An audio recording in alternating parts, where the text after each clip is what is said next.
शशांक बिंबम, अद्वितीय चंद्रबिंब के समान हो। हे भगवान, ये चंद्रमा तो सामान्य है, लेकिन आपका जो मुखमंडल चंद्रमंडल है ना, वो तो एक अद्वितीय है, अपूर्व है। उसकी महिमा तो हम अपने शब्दों से नहीं कर सकते।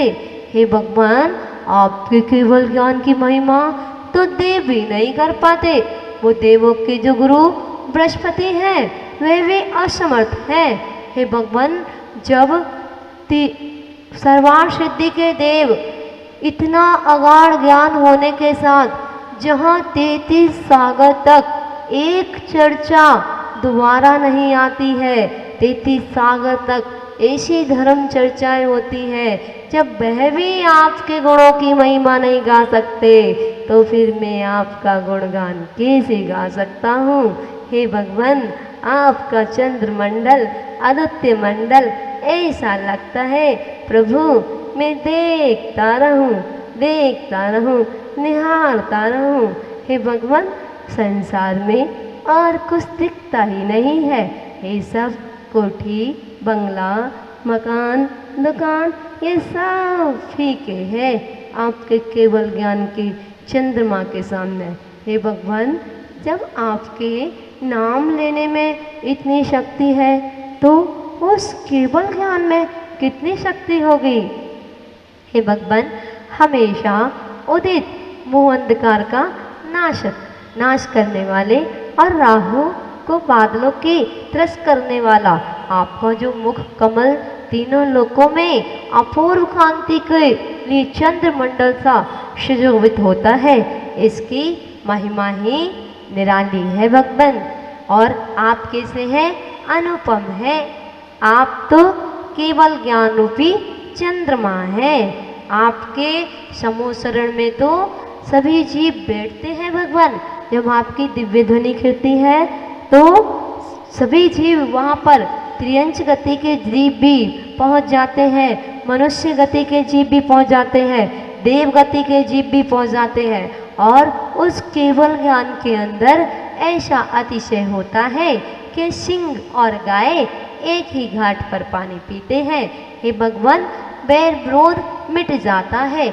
यहाँ की सौधर्मिंद्राणी तो 5 मिनट के लिए बनी और वो वचन भरवाने लगी। वहाँ तो सौधर्म इंद्र को गुस्सा ही नहीं आती है।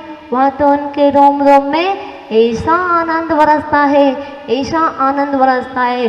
अगर सौधर्मिंद्र को गुस्सा आए तो वो सौधर्मिंद्र कैसा, और सौधर्मिंद्राणी को गुस्सा आए तो वो सौधर्मिंद्राणी कैसी।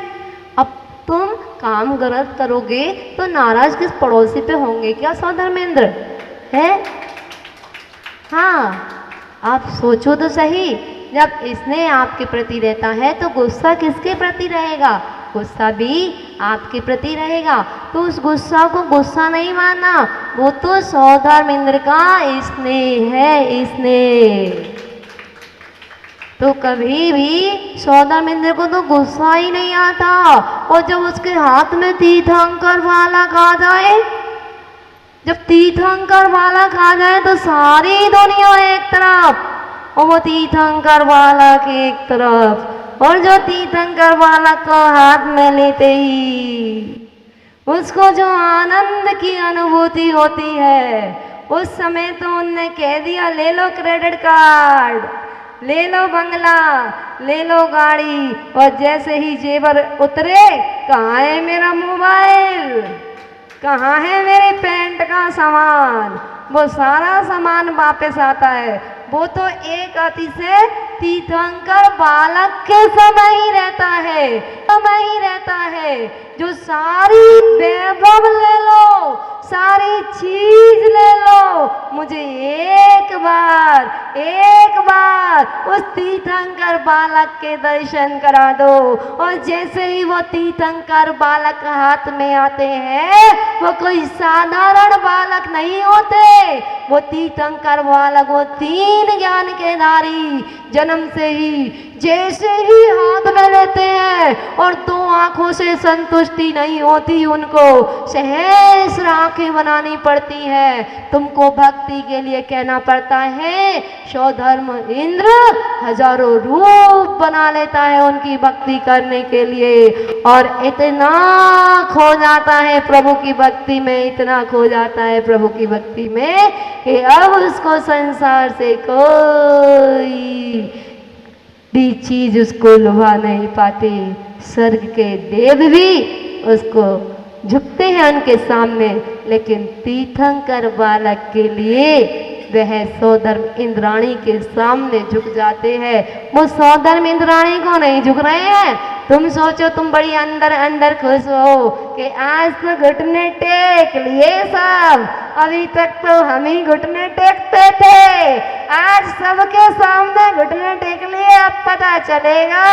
ध्यान रखना इंद्राणी, तुम्हारे को नहीं टेकते, वो तीर्थंकर वाला जब गर्भ में नहीं आए, जैसे ही पता चला गर्भ में आ चुके हैं, वैसे ही साष्टांग अष्टांग नमस्कार करता है वो सौधर्मेंद्र। किसको नमस्कार करता है? वो तीर्थंकर बालक को गर्भ में आ चुके हैं, इसलिए सौधर्मेंद्र नहीं झुकता किसी के पास, वो तो तीर्थंकर बालक को उनके मोह के वशीभूत होकर के अपने घुटने टेक देता है कि हे सौधर्मेंद्राणी, हे शची इंद्राणी, ले ले, ये तो बाहर का वैभव है, ये वैभव जो गोदी में ले रखा है ना, इसमें तो तीनों लोग समाहित हैं। ऐसे जब दर्शन करते हैं उस समय कितने कर्मों की निर्जरा होती है, कितने कर्मों की निर्जरा होती है, कोई मोल नहीं है। आपको फीलिंग, वो भाव आना चाहिए कि हे भगवान आपका जन्म हो गया और गर्भ भी हो गया, जन्म भी हो गया, कब तप हो जाएगा, कब केवल ज्ञान हो जाएगा, कब मोक्ष हो गया और हम यहीं के यहीं रह गए और आप तीर्थंकर बन गए।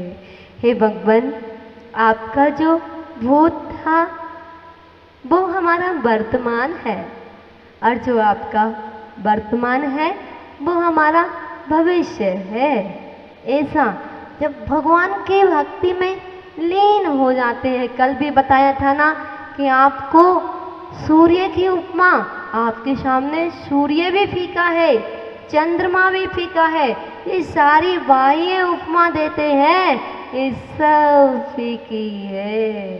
जब एक बार कोई मन में चीज भा जाए, अगर मन में धारणा बना ली कि 4 बिल्डिंग की कोठी बनानी है और उसका नक्शा माइंड में सेट हो गया, फिर उस नक्शे को कोई डिलीट कर पाता है क्या? नहीं। चाहे कुछ भी हो जाए, मुझे यही नक्शा तैयार करना है। ऐसे ही जब भगवान के प्रति भक्ति आ जाए, भगवान के प्रति महिमा आ जाए, जिनको वीतरागता के प्रति महिमा आती है वही लोग वीतरागी बनते हैं। ऐसा नहीं है कि हम रागी वीतरागी बन जाए। आपके अंदर आप रागी और ये वीतरागी, कितना अंतर है, कितना अंतर है? एक मात्रा का, कुल एक छोटी सी मात्रा का अंतर है, बाकी ज्यादा अंतर नहीं है। आप उस मात्रा के अंतर को हटा दीजिए तो आप भी वीतरागी हो जाएंगे।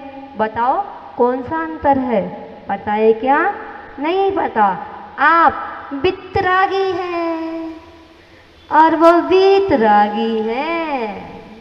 इतना ही तो अंतर है, बस इतना ही तो अंतर लाना है, उस मात्रा को चेंज करना है। जिनका बीत गया राग, ऐसे वीतरागी सर्वज्ञ, तीनों लोकों को जानने वाले और हितोपदेशी, सभी जीवों को उपदेश देने वाले, 18 दोषों से रहित, 46 मूल गुणों से सहित, उनकी महिमा अगर एक बार भी मन में आ गई, एक बार भी धारणा बना ली कि हे भगवान, ये मेरा मस्तक है।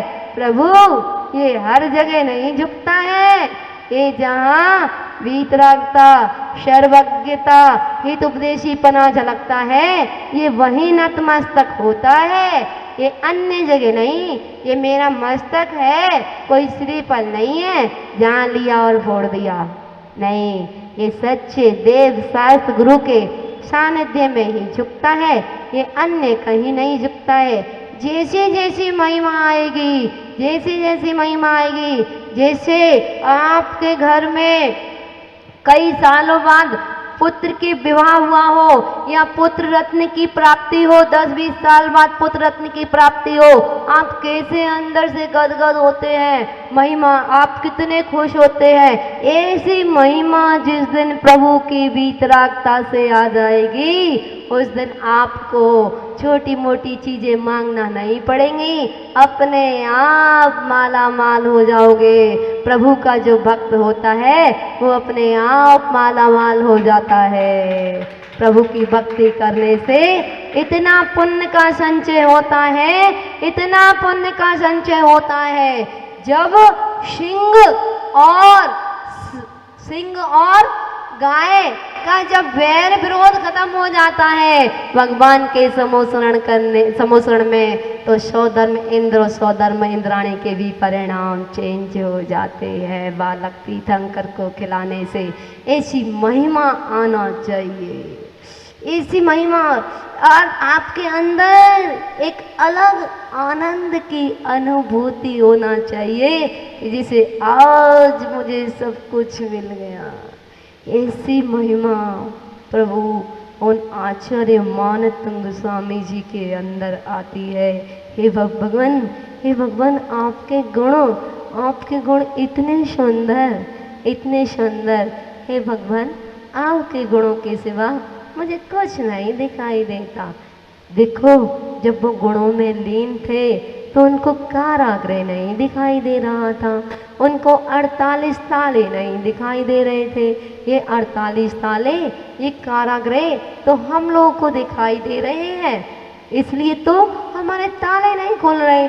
उनको तो आदिनाथ भगवान दिखाई दे रहे थे, उनके गुण दिखाई दे रहे थे, उनकी वीतरागता दिखाई दे रही थी, इसलिए उनके ताले झड़ते चले गए। हम मंदिर में विराजमान रहते हैं, तब भी हम भगवान का अर्घ चढ़ाते हैं, हम प्रभु का गुणगान गाते हैं, लेकिन बिना सेल्फी के, बिना फोटो के मन नहीं लगता। अगर फोटोग्राफर ना हो या सेल्फी ना ली हो तो विधान करना सार्थक नहीं है। वहाँ आचार्य मानतंग स्वामी जी को मुझे लगता है कहीं कैमरा तो नहीं दे आए थे आप, कहीं एप्पल का मोबाइल तो नहीं दे के आए थे? नहीं, वहाँ कोई एप्पल का मोबाइल नहीं था, वो उनके पास तो ब्रांड था। वो जैसे ही उनका ब्रांड खुला, उनका जो ब्रांड था वो वीतरागता, सर्वज्ञता और हितोपदेशीपना ब्रांड था।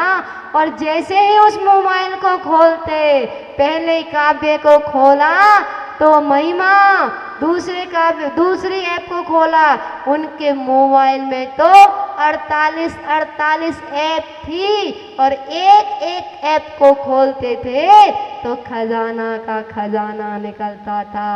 उनको वहाँ जे कारागृह के अंदर भी प्रभु की महिमा, वह समोसरण का सीन, वह गुणों का गुणगान, वे सारी चीज दिखाई दे रही है। और हम प्रभु के सामने बैठे हैं, फिर भी हमें इसके प्रति महिमा नहीं आई, तो सोच लेना अभी हमारा विधान करना सार्थक नहीं हुआ।